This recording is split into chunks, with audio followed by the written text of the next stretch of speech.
Good morning mga kauno. Tara samahan nyo ako, ikwento ko sa inyo yung second property ko kung paano ko siya na-achieve. Ako si Romel Lenabe, dating tambay sa lansangan. Actually, na-invite ako sa Uno, sinare sa akin ng pinsan ko.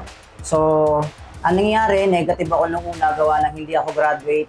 At the same time, tambay po ako. So, nung nakita ko yung kitaan, sabi ko sa sarili ko, pwede pa palang mabuhay yung pangarap ko. Dahil sa opportunity na ito, itong property na ito, pangalawa sa mga na-achieve ko. Salamat po sa Uno.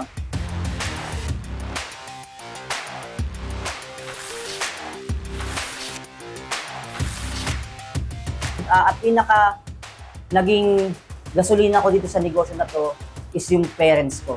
Yun po yung isa sa mga nag-drive sa akin, naging motivation ko sila.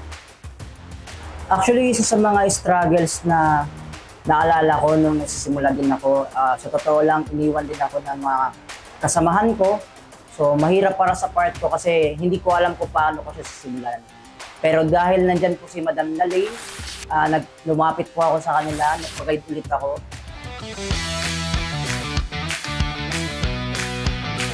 Ang next na goal ko sa susunod na taon is marami pa akong mga leaders na mas magkaroon ng mga property and mas maraming achievements katulad na nangyayari sa akin.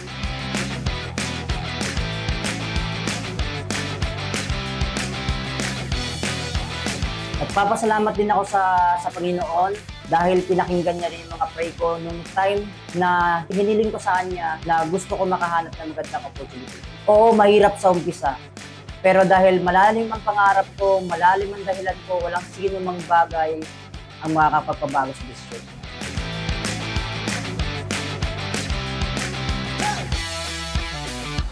Huwag kang titigil.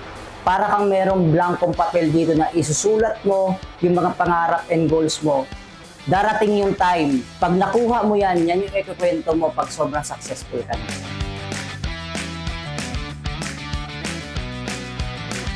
Nagpapasalamat po ako sa Panginoon and sa buong grupo ko, Team General, sa mga crossline, Grand Mentors and Mentors, and sa opportunity na meron tayo, ang Uno, kung ano meron ako ngayon, salamat Uno. Iiwanan ko po kayo ng magandang Bible quote. Delight yourself in the Lord, and He will give you the desire of your heart.